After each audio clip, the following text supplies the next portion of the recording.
Pemirsa, Presiden Joko Widodo mengungkapkan realisasi investor asing di ibu kota negara Nusantara masih minim meski banyak surat minat atau letter of intent ke pemerintah. Namun Presiden Jokowi masih meyakini minat investasi asing masih besar pada mega proyek ini.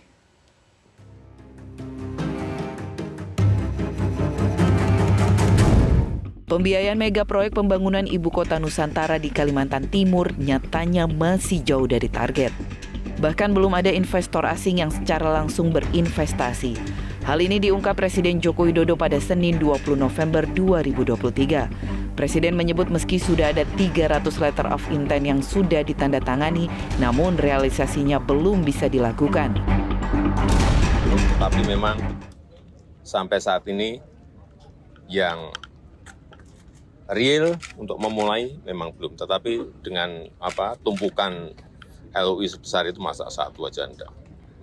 Saya kira akan banyak. Hanya kita dahulukan dulu investor dari dalam negeri. Meski begitu, promosi terus dilakukan Presiden Joko Widodo. Salah satunya saat berbicara di hadapan pembisnis yang hadir di APEC CEO Summit, Presiden menyebut saat ini adalah saat yang tepat untuk berinvestasi di Indonesia. Direktur Selios Bima Yudhistira menyebut ada sejumlah faktor penyebab investor sampai kini masih enggan menanamkan modal di IKN. Dari sisi global, dari sisi domestiknya, ada pemilu, ada hubungan yang kurang harmonis antara partai pendukung presiden dengan presiden sendiri. Ini juga menjadi pertimbangan resiko yang harus dihitung ulang oleh para investor. Dan saya tambah satu lagi adalah faktor dari masalah standarisasi lingkungan hidup dan sosial. Jadi proyek ini akan sangat menentukan dari sisi APBN-nya akhirnya, yang harus menanggung porsi lebih banyak, bukan hanya infrastruktur. Deputi Bidang Pendanaan dan Investasi Otorita IKN Agung Wicaksono mengatakan derasnya aliran masuk dana investasi untuk memenuhi kebutuhan pembangunan IKN hanyalah tinggal menunggu waktu.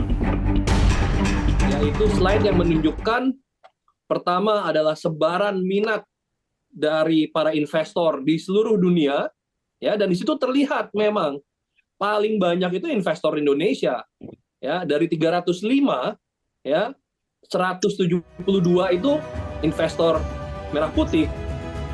Jadi memang terlihat bagaimana kecepatan para investor domestik.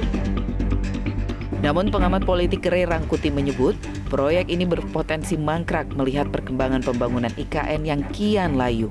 Salah satu penyebabnya yaitu dinamika politik antara PDIP dan Jokowi yang memilih untuk berseberangan dan membuat investor tidak yakin atas proyek pembangunan IKN ini. Nah, oleh karena itu saya menyebut tadi ini bakal potensial jadi proyek mangkrak nih. Apa ini gitu loh, IKN ini gitu. Bahwa undang-undangnya udah dibuat, iya, tapi kan undang-undang itu tidak ada keharusan untuk dilaksanakan tahun 2024 kan gitu.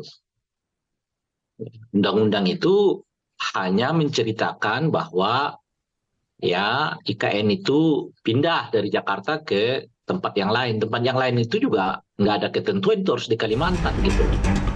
Pemerintah dalam berbagai kesempatan menyampaikan dibutuhkan dana hingga 466 triliun untuk membangun IKN.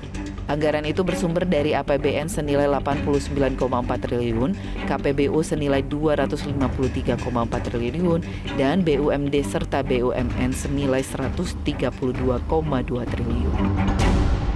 Jelajahi cara baru mendapatkan informasi. Download Metro TV Extend sekarang.